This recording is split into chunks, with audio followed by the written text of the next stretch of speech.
مين فينا ما بيحبش الأوريو؟ إن شاء الله هنعمل حالة الأوريو سهل وبسيط وبيدوب في البق. يلا نبدأ. عندي هنا كمية من بديل الأوريو، هفتح وأطلع منه الكريمة بالشكل دوت، وهاخد البسكوت هطحنه في الكبة، وهشيل كده حوالي نص كوباية وأسيبهم كده على جنب، وهضيف ربع كوباية من الزبدة، هقلبهم لغاية لما تلاقيه شبه الرملة المبلولة بالشكل ده. هضيفه بقى في البولات أو الكوبايات، هضيف كده معلقتين في كل طبق، وحاولي إن انتي تضغطي عليه بأي حاجة عندك أو بظهر المعلقة بالشكل ده.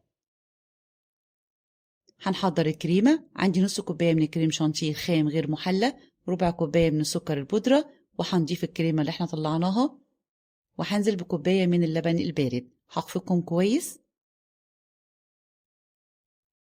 لغاية ما يبقى معايا قوام بالشكل ده. هضيف باقي البسكوت وهقلبه، وعايزة اقولكم الكريمة دي لوحدها حلوة قوي. هضيفها بقى في كيس حلواني وهوزعها بالشكل اللي انتوا شايفينه ده.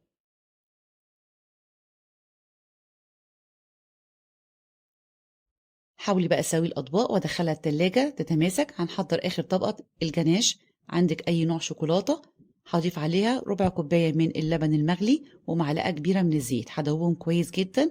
وبعد ما الكريمة معايا سقعت هنزل على طول بالشوكولاتة، طبعا هي بتتماسك بسرعة.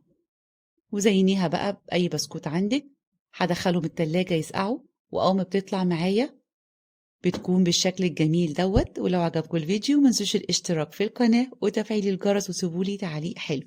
سهل وبسيط وطعمه كريمي يرطب على القلب في الحر ده، جميل قوي. جربوه وبالهنا والشفا.